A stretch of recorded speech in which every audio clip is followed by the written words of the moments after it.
नमस्कार साथियों, welcome to अपनी यूनिवर्सिटी। संघर्ष और मेहनत की दास्तान गुदड़ी के लाल शो में आप सभी का हार्दिक स्वागत और अभिनंदन है।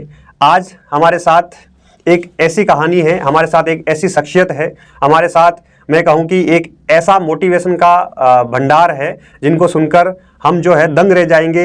हम जो है मैं कहूँ कि एक जो सोचने के लिए मजबूर हो जाएंगे कि किन परिस्थितियों से निकलकर आरपीएससी टॉपर बने, किन परिस्थितियों से निकलकर अपने आप को संभाला है और आगे एक बड़ा सपना रखते हैं। एक ऐसी ही कहानी लेकर मैं आप सबके सामने हाजिर हूँ।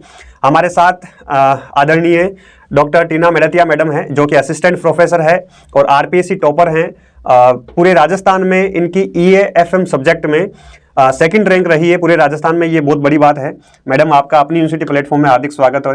धन्यवाद, थैंक यू सो मच। मैं ये कहूँगा कि मैडम ने 2020 में असिस्टेंट प्रोफेसर एग्जाम दिया और उसको सेकंड रैंक के माध्यम से ऑल राजस्थान सेकंड रैंक लाना बहुत बड़ी बात होती है, वो भी चुनौतियों के साथ बहुत बड़ी बात होती है। तो मैडम, आप अपनी यूनिवर्सिटी आज पधारे हैं। ये हमारा सौभाग्य है कि मेरे विद्यार्थियों का सौभाग्य है कि आपकी कहानी सुनेंगे वो और समझेंगे, सीखेंगे। मैं कहूँ कि लोग बहुत अधिक परिस्थितियों का रोना रोते हैं कि परिस्थितियां हमें मजबूर कर देती हैं, हम इसलिए आगे नहीं बढ़ पाते हैं या वो सारे बहाने बनाते हैं। तो उनको मोटिवेशन मिलेगा जो बहाने बनाते हैं, जो जिनकी परिस्थितियां विपरीत है, उनको आज मोटिवेशन मिलेगा। क्योंकि कहानी उसी की लिखी जाती है जो प्रतिकूल परिस्थितियों में रहकर, जो विपरीत धारा के चलकर जो है अपनी संघर्ष की दास्तान लिखता है और अपनी एक जो पूरी कहानी को गढ़ता है। तो वही कहानी जो लेकर हमारे बीच आज मैडम हैं। मैडम अभी मेरे साथ कॉलेज में असिस्टेंट प्रोफेसर हैं। अभी इनकी पोस्टिंग पाली जो बांगड़ कॉलेज है उसमें हो गई है और अभी उच्च शिक्षा विभाग में सेवाएं दे रहे हैं। तो मैडम, हम शुरुआत करें आपके बेसिक से, आपके बैकग्राउंड से कि आप कहाँ से आते हैं। उससे पहले मैं क्वेश्चन पूछूंगा कि आप एकदम कंफर्टेबल है, आपको अपनी यूनिवर्सिटी में कैसा लग रहा है यहाँ पर? सर बहुत बढ़िया। एक ऐसे कमरे में आज बैठी हूँ जहाँ लोग सुन रहे हैं, और एक कमरा 10-12 साल पहले था जहाँ अकेली थी और वहाँ सोचती थी उस दिन कि मैं कर क्या रही हूँ, किसी दिन कहीं पहुँचूंगी भी या नहीं, कोई होगा या नहीं। बस एक अंधेरे कमरे में चले जा रही थी। हर दिन एक दिन आगे निकाल रही थी कि बहुत दूर कहीं भी एक छोटी सी किरण मिल जाए, कोई गेट नहीं, कोई खिड़की खुल जाए, खुलेगी, बस करे जा रही हूँ। लोग कुछ भी कह रहे थे, बिल्कुल। लेकिन मुझे पता था कि कहीं तो है, कहीं तो वो दिया है, कहीं तो वो रोशनी है। आपके अंदर एक आग जिंदा थी। बिल्कुल वही है, मैं कहता हूँ हमेशा कि प्रयास जिंदा रहना चाहिए। अगर आपके प्रयास जिंदा है तो आप जिंदा हैं, अगर आप जिंदा हैं तो जो है आपको जरूर सफलता मिलती है। वही जो है मैडम के अंदर भी एक आग जिंदा थी। इन्होंने बताया कि कैसे 10-12 साल के पहले कैसे थे और अब लोग इनको सुन रहे हैं, अब लोग इनसे मोटिवेट हो रहे हैं। तो एक चिंगारी जो इन्होंने अपने अंदर जलाई रखी, उसी का परिणाम जो है आज सब पूरी दुनिया देख रही है। और जैसे आपने नाम भी सुना होगा कि ईरा सिंघल यूपीएससी टॉप किया उन्होंने 2017 में, और वो भी एक ऐसी लाइलाज बीमारी से, एक रेयर केस जो बीमारी होती है उससे ग्रसित थे। तो मैडम जो है हम कहें कि वही जो है मैडम, आप बीमारी का नाम आप बताएंगे? मुझे वो आता नहीं है पूरा, थोड़ा सा, क्योंकि कभी नाम भी नहीं सुना है। तो मैडम आप ही बताइए पूरा कि आपकी कहानी स्टार्टिंग से कि कैसे जो है चुनौतियां आपके सामने आई, किस प्रकार परिस्थितियां आपके विपरीत हुई और धीरे धीरे आप कैसे संभले। जी। सर, जो मेरी जो डिजीज़ है या मेरे को जो बीमारी है, जो ईरा मैम को रही है, तो ये एक न्यूरोमस्कुलर डिजीज़, एक बड़ा डोमेन है, उसके अंतर्गत आती है। इसमें एस्ट्रोफीज़ और डिस्ट्रोफीज़ अलग अलग प्रकार की हैं। तो डिस्ट्रोफी में भी, जैसे मस्कुलर डिस्ट्रोफी है, तो मस्कुलर डिस्ट्रोफी में भी अलग अलग आपको बीमारियां मिलेंगी, ल्यूकीन, ग्रिंडल और भी बहुत हैं, जिसमें मुझे जो है, जिसको बाय बर्थ ये प्रॉब्लम है। तो कंजेनिटल मस्कुलर डिस्ट्रोफी इसका नाम है, कंजेनिटल मस्कुलर डिस्ट्रोफी। तो इसमें ये होता है कि ये आपका एक म्यूटेड जीन, मतलब कि ज़रूरी नहीं है कि आपकी फैमिली में इसको दूसरे किसी बच्चे या किसी इंसान को ये हो, लेकिन किसी एक में ये अगर जीन है तो वो उसको इसका इम्पैक्ट दिखेगा और वो ओवर टाइम दिखेगा। जैसे कि मेरे साथ, मैं एक नॉर्मल, एक सामान्य बच्चे की तरह पैदा हुई, ठीक है। कुछ लोगों को दिखने में कुछ पता नहीं चला कि बस हाँ ये है कि जैसे मैं अपने घर की दूसरी बेटी हूँ, तो ये हमारे समाज की एक कुरीति है कि लड़की का होना मतलब एक अच्छा संकेत नहीं माना जाता। तो वो एक आप कह सकते हो कि उस तरह से लिया गया एक मेरे जन्म को। बाकी किसी को ये नहीं पता चला कि मैं किसी बीमारी का शिकार हूँ या मुझे कुछ है। वो भी जब एक बच्चे को उम्मीद की जाती है कि हाँ अब वो एक एज में आ गया है, उसका चलना बनता है कि वो चले, और तब मेरे अंदर वो देखा गया कि वो नहीं चल रही है, वो उसका वेट कर रहे हैं कि वो चल नहीं रही है। अच्छा। उसके बाद में लोगों ने धीरे मतलब मेरे फैमिली ने या आसपास के लोगों ने। मैं यहाँ पे आपको रोकना चाहूंगा मैम। जनरली क्या होता है कि क्योंकि आपको जो ये समस्या है, वैसे समस्या मैं कहूँगा नहीं, क्योंकि इसको एक शब्द में मैं कहूँगा कि ये आप विशेष तौर पे सक्षम हैं। मतलब इसको हम, बाकी सब लोग सक्षम होते हैं, मैडम विशेष तौर पे सक्षम है, क्योंकि सक्षम होने के बावजूद भी लोग सब कुछ होता है लेकिन फिर भी वो कुछ मुकाम हासिल नहीं कर पाते हैं। तो इस विशेष परिस्थितियों में भी मैडम ने सक्षम होकर अपना एक मुकाम हासिल किया है। तो जब ये आपको पता लगा कि ऐसी, क्योंकि आपका तो बचपन था, तो बचपन से ही चीज़ें बदल रही थी, तो फैमिली ने किस प्रकार सपोर्ट किया, फैमिली के लिए क्या चैलेंजेस थे, उनका रिएक्शन क्या होता है? फैमिली जनरली ऐसा होता है तो माता पिता की तो भावना जुड़ी होती है, लेकिन आस पड़ोस के लोग भी बोलने लग जाते हैं ये तो आपके लिए बोझ है, कहीं मतलब इसको जो है आप कहीं छोड़ के आ जाइए या फिर कहीं आश्रम में डाल दो। मतलब कैसे ऐसी चुनौतियां आपको फील करनी पड़ी या कैसा रहा? बिल्कुल सर, आपने दो बातें कही और दो मैं इनसे बहुत ही, आप नहीं भी मेंशन करते तभी मैं ये बात ज़रूर रखती कि एक स्पेशली चैलेंज, ये सच में आपने सही कहा कि मैं डिसेबल कोई वर्ड ही नहीं होता, क्योंकि सभी एबल तो होते ही नहीं है। कोई फिजिकली चैलेंज होता है, कोई मेंटली चैलेंज होता है, तो डिसेबल यानी परफेक्टली एबल तो कौन है? कोई भी नहीं है। तो सबके साथ अलग अलग एबिलिटी है, कोई मेंटली अच्छा कर सकता है, कोई फिजिकली। तो मैं अपने आप को डिसेबल नहीं कहती या विकलांग नहीं कहती। मैं ये कहती हूँ कि मैं, हाँ, जो काम मैं खुद नहीं कर सकती उसके लिए मैं किसी और का सहारा लेती हूँ। बिल्कुल। और जैसे सबको अपनी किसी न किसी चीज़ के लिए किसी और का सहारा लेना पड़ता है, लेकिन अपनी उस स्ट्रेंथ का पता होना चाहिए। बिना मकसद के, बिना मोटिवेशन के, बिना मिशन के कोई इंसान जिंदा नहीं रह सकता। तो सबको अपने अंदर वो रखना चाहिए कि मुझे ये करना है। और फिर आप किसी और से मत पूछो कि आप हमें मोटिवेट करो, क्योंकि आपको मोटिवेट कोई नहीं कर सकता। कोई भी मोटिवेट आपको करेगा ना, वो 10 मिनट के लिए कर सकता है, 1 घंटे के लिए, चलो ज़्यादा से ज़्यादा आपका वो मोटिवेशन का असर 1 महीने रह जाएगा।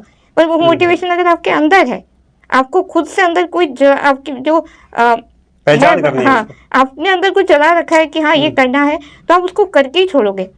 ऐसा नहीं है कि इस पूरी जर्नी में मेरे साथ ऐसा कुछ नहीं आया कि जब मुझे लगा हो कि मैं छोड़ दूं, लेकिन मुझे नहीं छोड़ना था, क्योंकि अगर मैं भी वहीं रुक जाती तो आज मैं किसी को कुछ बता नहीं रही होती और मैं भी एक वही अनकही अनसुनी कहानी बन के रह जाती और बीमारी फिर से दबी रह जाती। मेरा मकसद इस बीमारी को लोगों तक पहुंचाना और लोगों को शिक्षित करना है, क्योंकि बात यह है कि लोग काफ़ी चीज़ें कह देते हैं कि आपके पास कोटा है, ये आपकी तो जॉब लग रही है, जैसे आपने कहा कि आपका बचपन कैसा रहा होगा। तो बचपन इस तरह से रहा कि लोगों ने कहा कि आप चलते क्यों नहीं, वो ये वो, मतलब अजीब से सवाल जवाब थे, इनके जवाब नहीं थे मेरे पास, हकीकत ये है। मतलब उनकी बातें सुनकर आपको नहीं लगा कि? बिल्कुल, बहुत बुरा लगा, बहुत टूटी बिखरी, बहुत कुछ हुआ। अलग, मतलब आधी अलग तो मैं थी, बाकी अलग लोगों ने कर दिया। तो उस बीच में बहुत अजीब सी एक्सपीरियंसेस हुए टूटने के बाद, लेकिन उस प्रोसेस में मेरे को स्कूल में एडमिशन हो गया मेरा। इस वजह से ही करवाया गया था कि अब घर पे ये करेगी क्या। एडमिशन हुआ, स्कूल गई, स्कूल में भी सब वही देखना पड़ा मेरा कि बच्चे बाहर जा रहे होते थे तो पूछते थे कि आप क्यों नहीं चल रहे हो, जबकि बच्ची, एक छोटी बच्ची उनके बराबर की, वो क्या जवाब दे, उसे खुद नहीं पता वो क्या रहा है। तो इस तरह से ये सब होता गया। फिर मेरे को खुद ये लगने लगा कि सबसे अच्छा दोस्त आपकी किताबें होती है। क्या बात है, बिल्कुल। क्योंकि आपसे बाकी तो एक्सपेक्टेशंस रखते हैं कि आपको, आप एक चीज दोगे, दूसरा आपसे वो सौदे वाली बात रहेगी। बुक आपकी सिर्फ सुनती है और आपको बताती है, ज्ञान देती है। बिल्कुल, आपको बिल्कुल ज्ञान देती है, आपको संबल देती है, मजबूत करती है, आपकी थॉट प्रोसेस को चेंज करती है, देखने का नजरिया चेंज होता है, बदल देता है। बिल्कुल मैम। आप एक अपने अकेलेपन में सबसे ज्यादा, अगर बाहर आना है उस अंधेरे या अकेलेपन से, तो आप किताबों को देखें, वो आपको सब कुछ दे देंगे। मैं आपकी प्रोफाइल देख रहा था तो उसमें जैसे आपने बहुत अच्छे परसेंटेज से 10th 12th किया है, तो आपके मतलब किताबी कीड़े रहे हैं क्या, मतलब? बिल्कुल, जैसे मैंने क्या ही दिया कि जब आपके पास कोई और नहीं होता और बहुत ज़्यादा कुछ नहीं होता, आपके पास नेगेटिविटी की तो अपार मतलब है स्रोत, लेकिन पॉजिटिविटी का कुछ नहीं होता। तो मैं, हाँ, किताबों का मुझे बहुत ज़्यादा रहा है। सही कहूँ तो मुझे अपनी 7th स्टैंडर्ड से एक ऐसा इंसिडेंट हुआ कि एक क्लास में मेरी टीचर आई और उन्होंने एक जनरली बोला, किसी को शायद वो मोटिवेट नहीं करता, वो मेरा वक्त था या मेरा पल था जो मेरे को हिट करना था। उनका ये पूछना कि आप यहाँ आते क्यों, टाइम वेस्ट कर रहे हैं, मतलब आप क्यों आते हो यहाँ सबके सब, बताओ अपने अपना आंसर। उस दिन मेरे को भी ये लगा कि सही में हम क्या करते हैं, सुबह उठ के यहाँ पे तैयार हो क्या आ जाते हैं, यहाँ आते क्या है, करना क्या है हमें, अब हम पेरेंट्स के पैसे वेस्ट कर रहे हैं, क्यों आ रहे हैं हम। तो उस टाइम 7th के बाद मैंने, क्योंकि लोग, जब मैं चल नहीं रही थी तो लोग मुझे कहीं हॉस्पिटल्स में ले जा रहे थे, कहीं पीर फकीर बाबा पता नहीं कहाँ कहाँ, तो उस चक्कर में मेरे को पागल बनाए जा रहे थे और मेरा बचपन खराब हो रहा था। मैं बहुत डिस्टर्ब हो रही थी, जो किसी को दिख भी नहीं रही थी मेंटली। वो एक चैलेंज क्या, ट्रॉमा था। फिजिकल चैलेंज तो था ही था मेरे साथ, लेकिन मेंटली जो मैंने टॉर्चर देखा है, उससे आप बाहर कैसे आए? मतलब अपने आप को कैसा इतना मजबूत कर लिया कि आप असिस्टेंट प्रोफेसर इतने सारे चैलेंजेस के साथ बन पाए? सर, इंसान पत्थर बनने के लिए मतलब वक्त तो लगता है, पर पत्थर बनना पड़ता है। मैं नहीं कहूंगी कि एक दिन में हो गया है। आज भी मेरी ये सिचुएशन नहीं है कि मैं आपको कह दूं कि अब मैं तो टूटती नहीं हूँ, बिल्कुल। मैं आज भी रोती हूँ, आज भी पर मैं अपने आप को स्ट्रॉन्ग इसलिए कहती हूँ कि मैं सिर्फ रोती हूँ, पानी आंखों से आएगा और मैं फिर खड़ी हो जाऊंगी, ये रहेगा। और कोई कहता है कि कोई रोने वाला कमजोर होता है, तो ये गलत है, क्योंकि अगर नहीं आप आंखों से पानी निकालोगे, अपने दर्द को हल्का नहीं करोगे, तो आप खड़े नहीं हो सकते। आप दूसरों को ब्लेम करना शुरू कर दोगे कि ये है वो है, आप बहाने, जिसको कहते हैं बहाने ढूंढोगे, तो ये है। तो इसके साथ में जैसे आपने, मैं बताऊं कि मैडम के बारे में कि मैडम ने पीजी किया, पीजी के साथ में इनका नेट हुआ इकोनॉमिक्स से, साथ में अगले 6 महीने के बाद में इन्होंने जेआरएफ निकाला कॉमर्स से। तो कंटिन्यूअसली ये जो है सफलता का जो है मतलब सफलता प्राप्त कर रहे थे, और जस्ट उसके बाद में 2020 की वैकेंसी आई और तैयारी कर रहे थे, असिस्टेंट प्रोफेसर बने। तो 10th 12th जो है जैसे उसमें बड़ी दिक्कत होती है, टीचर जैसे रेगुलर, शायद आप रेगुलर स्कूल जाते थे, क्या सीन था? नहीं, मेरा 10th के बाद स्कूल बंद हो गया। 10th तक मैंने स्कूल कंटिन्यू किया, लेकिन उसके बाद जैसे मेरे को अपनी कंजेनिटल मस्कुलर डिस्ट्रॉफी, जिसका मैंने नाम लिया, इसमें बोन वेस्टिंग होती है, यानी आपका शरीर। थोड़ा सा मैडम मैं चाहता हूँ कि इसके बारे में आप खुलकर बताएं कि बोन वेस्टिंग कैसे, क्या फिर उसमें, ताकि इनको समझ में आए विद्यार्थी जो देख रहे हैं। जी, इसमें देखो, आपकी एज के साथ धीरे धीरे आपकी जो बोन्स है वो कमजोर होते होते वो कहीं भी किसी भी तरह से डिफॉर्म, यानी उनका बैंड होने शुरू हो जाती है, कहीं से भी किसी तरह से वो मुड़ना शुरू हो जाती है। तो ये मेरे साथ होने लगा अपने 9 से 10 साल के बीच में, मुझे एग्जैक्ट तो याद नहीं है, क्योंकि एक साथ नहीं हुआ है, ये धीरे धीरे हुआ। जब फील होने लगा, जब वो 9 से 10 साल का था, तो अंदर अंदर पता नहीं कब से हो रहा था, पता नहीं, कुछ ना कुछ तो चेंज हो ही रहा था थ्रू आउट। तो इस तरह से धीरे धीरे चेंज होने लग जाता है। और तो फिर आपने दिखाया भी होगा ना डॉक्टर को? हाँ, उनका क्या मतलब रहता है अपनी, इसीलिए मैं इस बीमारी को इतना हाईलाइट कर रही हूँ, क्योंकि अब मैं इतने हॉस्पिटल्स, इतने डॉक्टर्स के पास मुझे ले जाया गया, लोगों को एक्चुअली नहीं पता था, आज भी नहीं पता है। तो लोगों ने मुझे ऑर्थोपेडिक्स में ट्रीट किया है और बेमतलब की दवाइयाँ और वो सब कुछ दिया। तो जिससे मैं कह रही हूँ ना, मेरा फिजिकली चैलेंज ज़्यादा नहीं था, ज़्यादा था या नहीं था, पर मेंटली चैलेंज ज़्यादा था। बिल्कुल, लोगों का प्रेशर ज़्यादा था, लोगों का टारगेट मेरी पढ़ाई नहीं था, वो मेरा था, क्योंकि मुझे वहाँ सुकून महसूस हो रहा था। मैं अपनी अलग दुनिया बना रही थी, जहाँ मैं वहाँ खुश थी, मुझे वहाँ अपने सपने पूरे होते दिख रहे थे, जहाँ मैं वो बातें किसी के सामने आज भी रख दूँ तो जो मुझे जानता है वो तो शायद थोड़ा सा मतलब विश्वास भी करेगा कि हाँ कुछ तो कर लेगी। लेकिन जब मैं ये बातें बोलती थी तब कि मैं ये बनूंगी वो करूंगी, जो आज मैं कर रही हूँ, लेकिन उस वक्त कहते थे कि तू हवा में बहुत उड़ती है। तो मैंने कहा हवा में या जमीन पे पता नहीं, लेकिन मेरे को इतना पता है, सपने अगर सिर्फ बंद आंखों से देखे जाएं तो वो सपने हैं। मैं तो खुली और बंद सपने देखती हूँ। तो मतलब ये है कि आपने सपने हमेशा ऊंचे देखे, कभी छोटा नहीं सोचा कि मेरे साथ इतनी सारी प्रॉब्लम्स है तो मैं नहीं कर पाऊंगी या मेरे लिए पॉसिबल नहीं है। आपने बियॉन्ड द लिमिट सोचा, है ना? ये बहुत बड़ी बात होती है, और ये एक देखने का नजरिया होता है, क्योंकि कहते हैं कि जैसा हम सोचते हैं वैसा बन जाते हैं। बिल्कुल। तो आपने जैसा सोचा और वैसे आपने करके दिखाया और आप बने भी हैं। बिल्कुल, जो ये आपकी बहुत, यही आपने जो कहा है यही मैं आगे कहना चाहूंगी कि जैसा आप सोचते हो वैसे आप बन जाते हो। तो आपको अपने आप को ये डिसेबल वाला टारगेट टैग लगाना बंद कर दो। लोग आप पे लगाएंगे, आप लोगों से एक्सपेक्ट नहीं कर सकते कि वो आपको एक जनरल समझे। मेरे साथ भी हुआ ना, मैं फिर आपके सामने इसीलिए बैठी हूँ और उस वक्त अपने आप को टूटने से रोका कि कहीं पहुंचूं, और किसी दिन जैसे आज यहाँ बैठी हूँ आपके सर के साथ ये डिस्कशन कर रही हूँ, इसलिए कर रही हूँ, इसलिए नहीं कि मुझे कोई तारीफें या तालियां चाहिए, इसलिए कर रही हूँ कि किसी को दिख जाए तो कम से कम कोई उम्मीद करे। ईरा मैम को कोई देखता है तो वो एक एक्सेप्शन है, ईरा मैम से तो मुझे खुद को मोटिवेशन मिलता है। तो बस यही है कि मुझे कोई तालियां नहीं चाहिए, पर ये है कि लोग अपने आप को अपनी स्ट्रेंथ ढूंढना शुरू करें। ये आपकी बहुत ही पॉजिटिव सोच है कि मतलब आपसे देखकर, या ईरा मैडम जिन्होंने यूपीएससी टॉपर किया है, सेम आपकी जैसी परिस्थितियां उनके साथ थी और फिर भी उन्होंने यूपीएससी टॉपर टॉपर बने और 2-3 बार यूपीएससी एग्जाम क्रैक भी किया, पहले आईआरएस बने। और तो आपका ये प्रयास बहुत अच्छा है कि आपको देखकर लोगों के अंदर उम्मीदें जगे कि मैडम आप कर सकते हैं, मतलब टीना मैडम कर सकते हैं तो हम भी कर सकते हैं। बस यही मेरा टारगेट है, क्योंकि लोगों को तो अगर आप ये कहते हो कि आप में 1000 कमियां हैं तो आप अपनी खूबियां देखना शुरू करो ना। बिल्कुल, क्या बात। और लोग आपको कहेंगे मैं आज यहाँ इस पोजीशन पे हूँ, पोजीशन कहीं क्योंकि लोगों के लिए है तो मैं भी कह रही हूँ पोजीशन, बाकी पोजीशन कुछ नहीं है, मेरे सपने अभी और भी हैं। मैं तो इसको एक सीढ़ी कहती हूँ, क्योंकि मैंने अपने जो सपने देखे थे वो अभी पूरे नहीं हुए हैं, वो सीढ़ियां चढ़ रही हूँ। मैं तो यही कहूंगी, हर सीढ़ी के बाद मैं अपने आप भगवान को टारगेट, हाँ वो टारगेट तो बहुत दूर है अभी, जैसे 5 वर्षीय योजना तो वो अभी खत्म नहीं हुई है। तो मैं अपने जब भी एक टारगेट मेरा पूरा होता है, जैसे एक सीढ़ी चढ़ती हूँ, जैसे JRF हुआ या मैंने PhD की, फिर मैं असिस्टेंट प्रोफेसर हुआ, अभी जो लास्ट मिशन है वो है मेरा NGO, जिसमें फिजिकली और फाइनेंशियली चैलेंज बच्चों को मुझे शिक्षित करना है और उन्हें मतलब इतना काबिल बनाना है कि वो जॉब के लिए जा सके।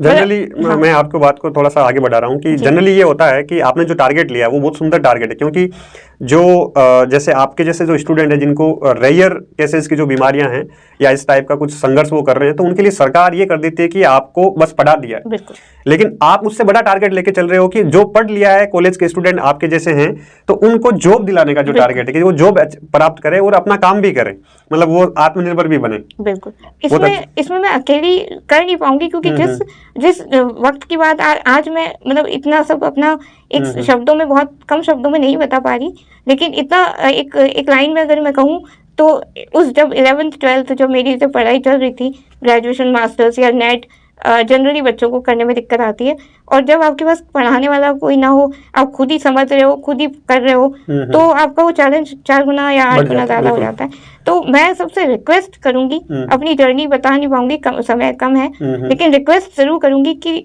आप अपने आसपास फ्री पढ़ा दो, क्योंकि पैसा कमाने का स्रोत आपको और कहीं से मिल जाएगा, क्योंकि भगवान है आपके साथ, वो आपको कभी नीचे नहीं गिरने देगा।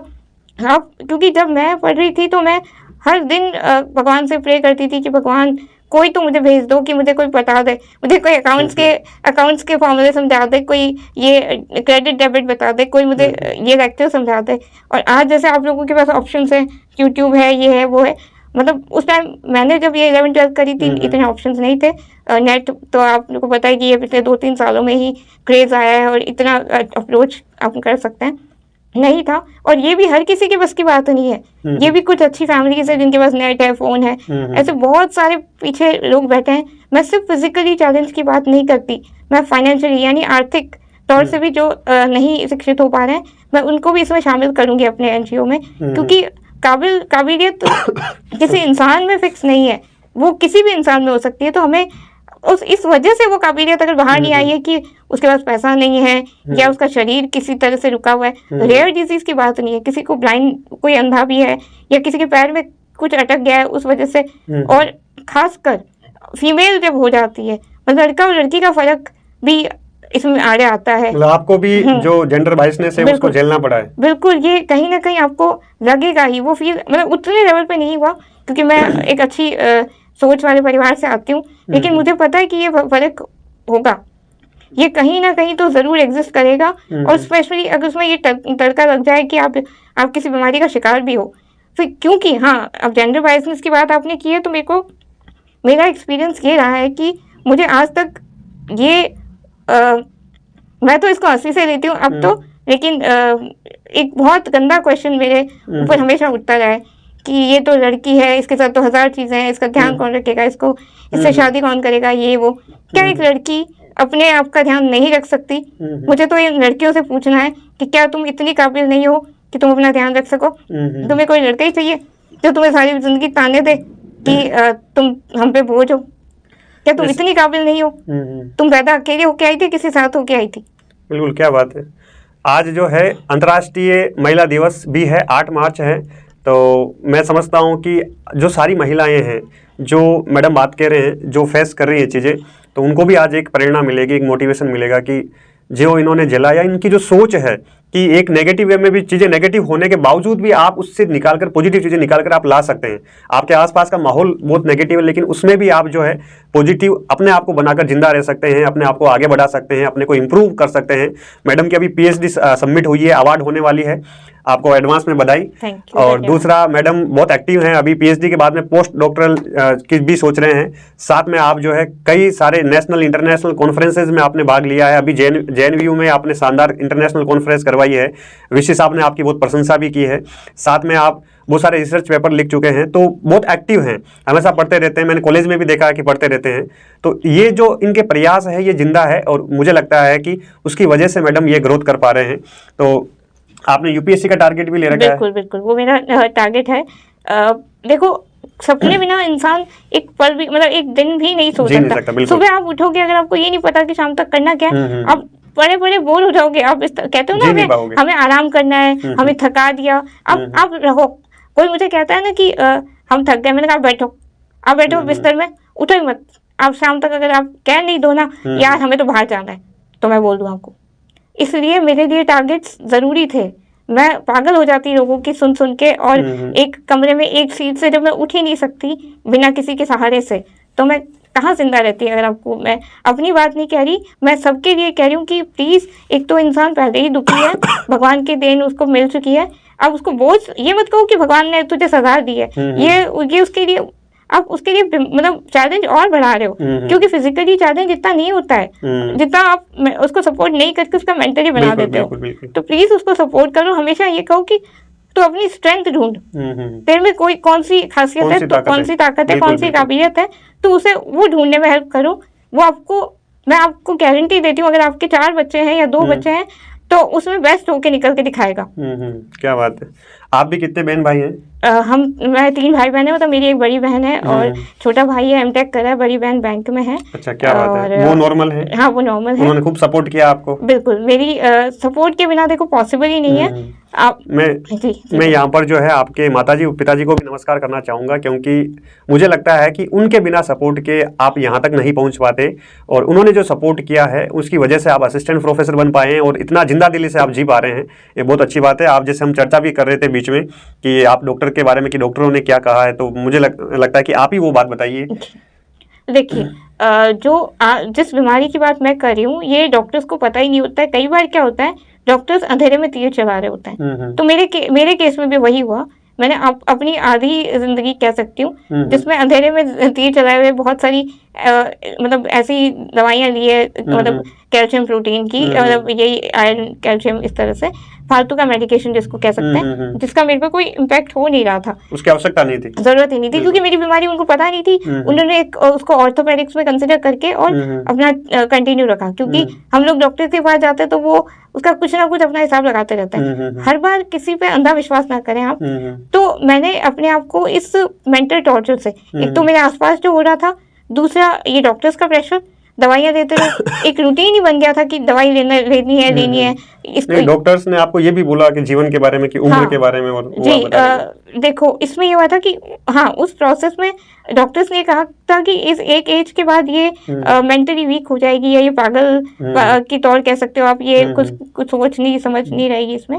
लेकिन फिर मैंने उन डॉक्टर्स के प्रोसेस को छोड़ अपनी पढ़ाई पे फोकस किया। मैंने करते रहेंगे ये सब, मुझे अपने सपने पूरे करने हैं। मतलब कुल मिला के मैं ये कह सकता हूँ कि जिन डॉक्टरों ने कहा कि, जैसे आपने पहले बताया भी था कि डॉक्टरों ने कहा कि आप जैसे एज के साथ जो है आपकी जो दिमागी तौर से आप कमजोर होते जाओगे, बोन भी और बेंड होते जाएंगे, और दिमागी तौर पर भी आप जो है कमजोर होते जाएंगे। और मुझे लगता है कि जैसे जैसे एज बढ़ी है, मैडम ने PhD की है, मैडम असिस्टेंट प्रोफेसर बने हैं, और आगे एक NGO का बड़ा सपना लेकर भी चल रहे हैं। तो कितनी सारी चीज़ें जो है, अगर आप मेंटली स्ट्रॉन्ग है तो बाकी सारी चीज़ें आपके लिए गौण हो जाती है। डॉक्टर क्या कह रहे हैं कोई फर्क नहीं पड़ता है, चूंकि आपने ये मान लिया है कि मैं इस चीज़ को हरा सकती हूँ या हरा सकता हूँ। तो वही चीज़ जो है मैडम कर रहे हैं। उम्र के बारे में भी कहा है कि आपकी उम्र भी कम होगी, तो वो भी आपको जब लगता है कि आपकी उम्र कम है, उस कम उम्र के भय से आप जो है डर जाते हैं। लेकिन मैडम उस वे में आगे बढ़ रहे हैं कि मुझे जो ये जॉब भी है, मुझे जल्द ही ये जॉब छोड़नी है, मुझे और बड़ा टारगेट लेकर चलना है, जो और मेरे साथी हैं उनको आगे बढ़ाना है, उनको जॉब में लाना है।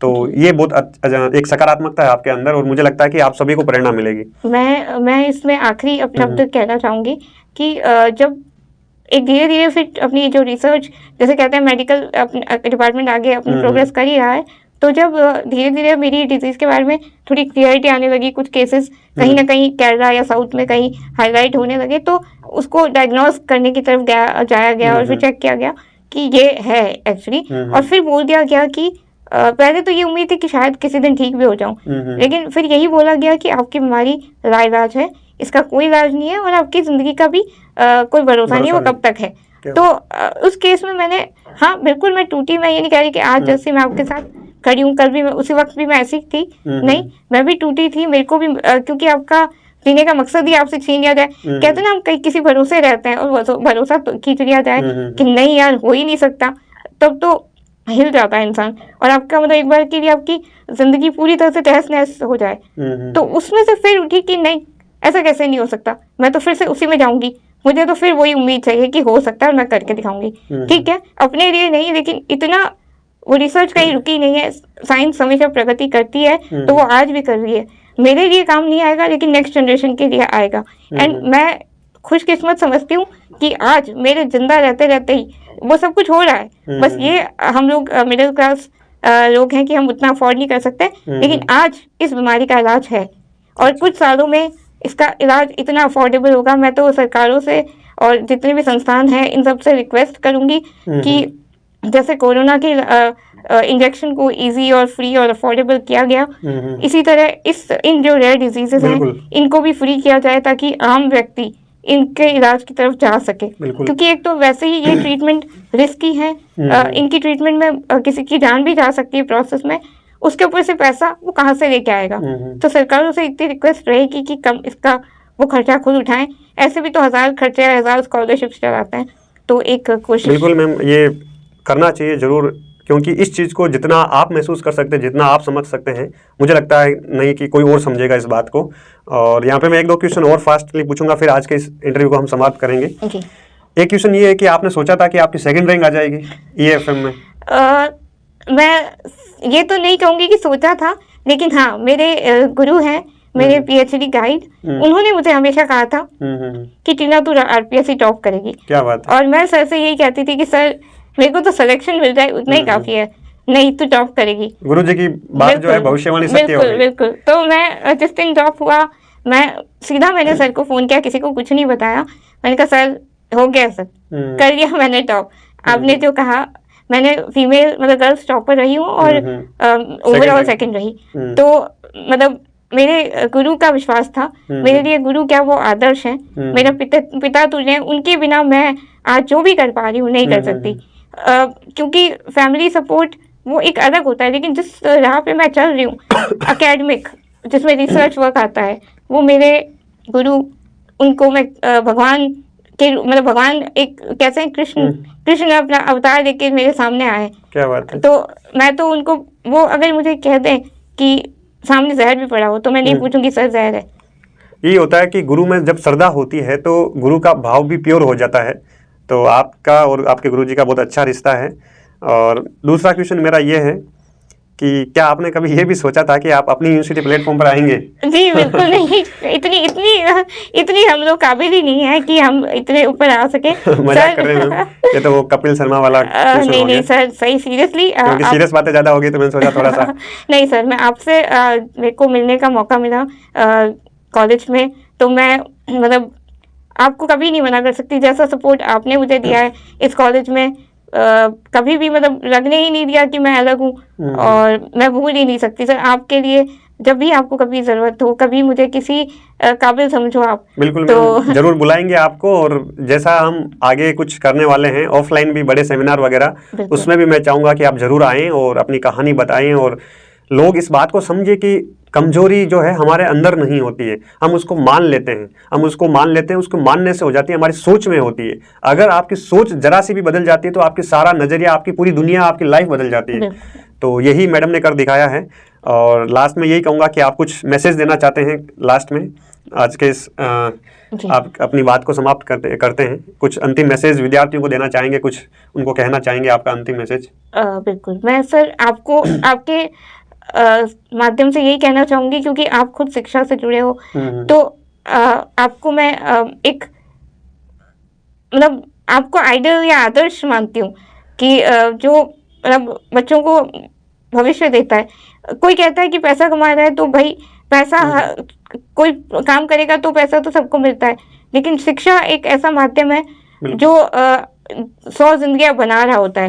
कोई कहता है कि माँ माध्यम होती है, तो माँ तो होती है, कोई मना नहीं कर रहा उसका, लेकिन जब वो दुनिया में आ जाता है जिस पे सवाल उठना शुरू हो जाते हैं कि ये किस काबिल है किस काबिल नहीं है, उसको गुरु ही बनाता है। तो सर मैं आप और आप जैसे जुड़े हुए सभी शिक्षक गणों से यही, और सिर्फ शिक्षक गण नहीं, मैं विद्यार्थियों से भी कहूँगी, हर एक आम जन से कहूँगी, जितना आपको आता हो, जितना आप कर सकते हो, खुद को नहीं आता हो तो किसी और के माध्यम से करवाओ, लेकिन बच्चों को पढ़ाओ। मेरे हिसाब से शिक्षा से बढ़कर कुछ नहीं है उससे, क्योंकि मैंने अपनी ज़िंदगी में भी बुक्स को दोस्त माना है, जो आपसे सवाल नहीं करेगी, जो आपको सिर्फ ज्ञान देगी और उम्मीद देगी। लोग आपके आसपास ज़िंदगी भर कुछ न कुछ कहते रहेंगे। वो कहते हैं ना कि लोगों का काम है कहना और वो कहेंगे, तो आपको लोगों को नहीं सुनना है। हाँ सुनो, लेकिन ऐसा बना दो अपने आप को कि बोल रहे हैं बोलते रहेंगे, हमें अपना टारगेट पूरा करना है। चलिए, तो मैं एक माफ़ी भी चाहूँगा, क्योंकि जैसे हमारी चर्चा स्टार्ट हुई मैडम का स्वागत करना बाकी रह गया था। मैं इतना खुद सीरियस हो गया कि मैं सुन रहा था, और मुझे एक अंदर से एक प्रेरणा मिल रही थी कि मैं मैडम को सुनता ही जाऊं, और मैडम बहुत सारी ऐसी चीज़ें बता रहे थे। तो मुझे लगा कि अगर मेरे साथ भी ये होता, या मैं इसको कैसे फेस करता, या मैडम से मैं क्या सीख सकता हूँ, मेरा फोकस केवल उसी पर था। तो मैडम का स्वागत भी करना था, हम भूल गए, और अब लेके आइए और मैडम का स्वागत भी करेंगे।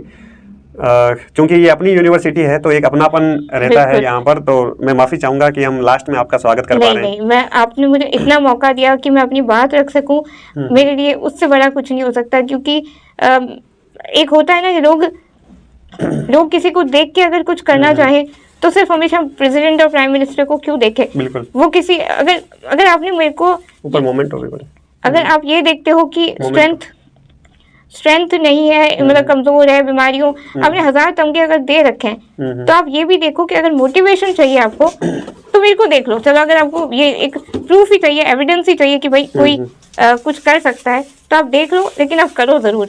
बिल्कुल, आप ये नहीं है कि घर पे बैठ गए और अब ये सोच रहे हो कि कोई कैसे करेगा। मैम, हम मारवाड़ी हैं और मुझे लगता है कि जो है साफा हमारी आन बान और शान है, तो मैं साफा पहनाकर आपका स्वागत करना चाहूँगा। आप अगर आप अनुमति दें तो। बिल्कुल बिल्कुल, बहुत अच्छा लग रहा है आपके ऊपर। Thank you, thank you. आपका स्वागत है मैम। थैंक यू, धन्यवाद। ये हमारी तरफ से एक स्मृति चिन्ह है अपनी यूनिवर्सिटी की तरफ से, कि आप अपनी यूनिवर्सिटी को जो है याद करते रहें। अरे सर, आपको भूल भी नहीं सकते और हम आपको भूलने भी नहीं देंगे कि आप मेरे को भूल जाओ। Thank you so much. और मेरे को इसी तरह अगर आपको कभी भी लगे कि मैं किसी भी दौर से, किसी भी दौर में, किसी भी तौर से लोगों को मदद कर सकूं, क्योंकि मेरा एक ही मकसद है, पैसा मेरा मकसद नहीं है। मेरा मकसद लोगों को शिक्षित करना और किसी काबिल बनाना है, ताकि कोई ये ना कहे कि किसी तरह का उनके काबिलियत पे सवाल ना उठे। बिल्कुल, तो आप सब ने मैडम की कहानी सुनी। अब EAFM सब्जेक्ट के जो विद्यार्थी हैं, मुझे लगता है मैडम यूट्यूब पर भी पढ़ाते हैं, किस नाम से आपका? टीना मेरतिया के नाम से ही है। टीना मेरतिया के नाम से है, और वहाँ पे कॉन्टैक्ट नंबर भी मैडम के आपको मिल जाएंगे, आप पर्सनली बात कर सकते हैं। हमने क्या पढ़ना चाहिए, कैसे पढ़ना चाहिए, कंटेंट पे बात नहीं की, हमने एक व्यावहारिक बात की कि जो हमारे जीवन की समस्याएं हैं उसको कैसे हम जो है डाउन कर सकते हैं, कैसे कम कर सकते हैं। उस समस्याओं की, इस विपरीत परिस्थितियों के बावजूद भी हम संभल कर अपने जीवन को बहुत ऊंचे स्तर पर ले जा सकते हैं। केवल अपनी सोच के परिवर्तन से, केवल अपने दृष्टिकोण के चेंज से, परिवर्तन से हम बहुत कुछ बड़ा अचीव कर सकते हैं। तो ये कुछ हमने बहुत सारी चीज़ें मैडम से सीखी है, और ये हमारा सौभाग्य है कि आप अपनी यूनिवर्सिटी प्लेटफॉर्म पर। चाहूँगी सर एक बार आपको रोकने के लिए। जी मैम, बताइए। लेकिन मैं इतना कहूँगी कि कोई भी इंसान बिना उम्मीद के नहीं जी पाएगा, बिना सपने के नहीं जी पाएगा। तो प्लीज आप सपने देखें, फिर पहले ये उम्मीद मत करो कि लोग आपके लिए खड़े होंगे, वो आ जाएंगे। ये मैंने देखा है कि आपको पहले आपको खुद खड़ा होना पड़ेगा, क्योंकि एक वक्त ये भी था जब मैं अकेली थी, मुझे नहीं पता था कि मेरे साथ कौन होगा, लेकिन इतना विश्वास था कि कोई तो होगा, और आज भी वो विश्वास है कि कोई तो होगा। तो प्लीज पहले किसी और की तरफ मत ढूंढो कौन होगा और कौन नहीं होगा। आपका अपना सपना है, पहले उसको देखो। और एक और चीज, कोई कहता है ना कि सर जॉब मिलेगी कि नहीं मिलेगी, पहले तो मैं उन सब से ये कहना चाहूंगी कि तुमने जॉब को क्या दिया। हाँ, तुमने जॉब को क्या दिया? मैं आज जिस दिन मैं अपना इंटरव्यू दे के आई थी तो मैंने बाहर आके मुझसे पूछा कि कैसा हुआ, मैंने कहा ऐसा हुआ कि सिलेक्शन अगर आज ना हो तो मुझे कोई गम नहीं होगा क्योंकि मैंने अपना सब कुछ दिया, 100% दिया। हाँ, क्या बात है। तो कोई आप अगर किसी से कहते हो कि मुझे ये नहीं मिला या सवाल जवाब करते हो तो प्लीज मत करो, इतना एफर्ट आप उसमें डालो कि आपका सिलेक्शन हो और फिर ना हो तो आपको पता है कि आपने कमी नहीं रखी। क्या बात ठीक है, फिर रह गया तो 1000 वजह हो सकती है, कोई दूसरा आपसे ज्यादा अच्छा था या कोई परिस्थिति ऐसी थी जिसमें आपका नहीं हुआ क्योंकि सीटें फिक्स है। ठीक है, और आप कहीं ना कहीं कुछ ढंग का ही करोगे, ये श्योर है। ये इसमें दिक्कत होगी। हाँ, इस वजह से तो आप अपनी जिंदगी में कुछ ना कुछ बेहतर ही करोगे। दिव्य कीर्ति सर कहते हैं कि कुछ भी नहीं होगा तो तजुर्बा होगा, बिल्कुल। तो आप कहीं पीछे नहीं रहोगे। तो सवाल जवाब लोग कर रहे हैं वो आप मत करो, आप सिर्फ काम करो, अपना हार्डवर्क और डेडिकेशन दिखाओ। ये बात मैं भी कहता हूँ कि कुछ हो, मेहनत करते जाइए, कुछ होगा या नहीं होगा लेकिन जीवन में पंख तो मजबूत होंगे, क्योंकि जितनी ऊंची उड़ान भरेंगे जो है अपने मंजिल मिलेगी या नहीं मिलेगी, अपने पंख मजबूत होंगे। वही बात मैडम ने कही है। और एक सबसे सुंदर बात कही है मैडम ने कि आप मेहनत करते जाइए, अपना 100% दीजिए, जो होगा वो देखा जाएगा और वो अच्छा ही होगा। हो सकता है थोड़ा समय लगे, तो समय का हमें इंतजार करना पड़ेगा। बस अपनी मेहनत को जारी रखिए। और मैं मैडम से चर्चा भी कर रहा था, मैडम भी बहुत अधिक हार्ड वर्किंग है, बहुत अधिक मेहनती है, और जितना आप परिश्रमी होते हैं, मेहनती होते हैं, तो आपकी सारी जो है कमजोरियां, आपकी जो सारी समस्याएं हैं वो पीछे हो जाती है। आपका जो कॉन्फिडेंस है, आत्मविश्वास है, वो आगे आपको ले जाता है, आगे आपको बढ़ाता है। तो मैम आप यहाँ पर पधारे, आपका बहुत बहुत आभार। हमारा ये सौभाग्य है, हमारे सारे अपनी यूनिवर्सिटी के विद्यार्थियों का सौभाग्य है कि आपको जो है सुना है और उनको जरूर प्रेरणा मिलेगी आपकी कहानी से, एक मोटिवेशन मिलेगा कि मैडम अगर कर सकते हैं तो हमारे लिए तो चीज़ें बहुत आसान है। हमारे सामने कोई चैलेंज नहीं है, इधर मैडम के सामने तो जो है हजारों चैलेंज थे, सारी चीजें जो है, सारी परिस्थितियां विपरीत थी। उस विपरीत परिस्थितियों में, उस धारा के विपरीत चलकर अपने आप को जो है स्ट्रॉन्ग किया, अपने आप को गढ़ा है, अपने आप को जो है स्थापित किया है, अपने आप को ये दिखाया है कि मैं कर सकती हूँ। तो वो भावना हमारे अंदर भी होनी चाहिए और जरूर हम आपसे सीखेंगे। आपका बहुत बहुत आभार मैम, और कोशिश करेंगे जब भी ऐसा कुछ कार्यक्रम होगा हम आपको जरूर बुलाएंगे। और मुझे उम्मीद भी है कि आप जो है समय निकालेंगे और आएंगे। बिल्कुल बिल्कुल, किसी भी वक्त मैंने कहा ना कि ये जो जिस क्षेत्र में या जिस विभाग में मैं आई हूँ, जाने को मैं किसी भी विभाग में जा सकती थी। इतना विश्वास था मुझे कि मैं इतनी मेहनत करूंगी कि कहीं ना कहीं मेरी जॉब जरूर होगी। और मुझे लोग कहते भी थे कि तू दूसरा फॉर्म क्यों नहीं भरती, मैंने कहा नहीं, मुझे इसी डिपार्टमेंट में जाना है, क्योंकि शिक्षा विभाग सारे विभागों का की जननी है और मेरे को लोगों को पढ़ाना है, तो मैं इस विभाग में हर वक्त तत्पर रहूंगी। कोई किसी भी वक्त मुझे याद कर सकता है। चलिए मैम, तो आपका बहुत बहुत आभार। और तो दोस्तों लगे रहिए, ऐसे ही कुछ और कहानियाँ, ऐसे ही कुछ मेहनत और संघर्ष की और दास्तान में जरूर आपके सामने लेकर आऊँगा। हमारा जो सपना है इस बार 2024 में असिस्टेंट प्रोफेसर बनने का जरूर पूरा होगा। आप मैडम से प्रेरणा ले सकते हैं और अपने जो संघर्ष है उसको जारी रखिए, अपनी मेहनत को जारी रखिए। आगे खूब सारी वैकेंसीज आ रही है, खूब सारी जो है आपके सामने अवसर मिलेंगे। बस उस अवसर को आप चुनौती समझकर उसको अपना लीजिएगा और अपनी मेहनत को जारी रखिएगा, जरूर सफलता मिलेगी आप सभी को। हम दोनों की तरफ से, पूरी अपने यूनिवर्सिटी परिवार की तरफ से आप सभी को wish you all the very best. Thank you, good luck.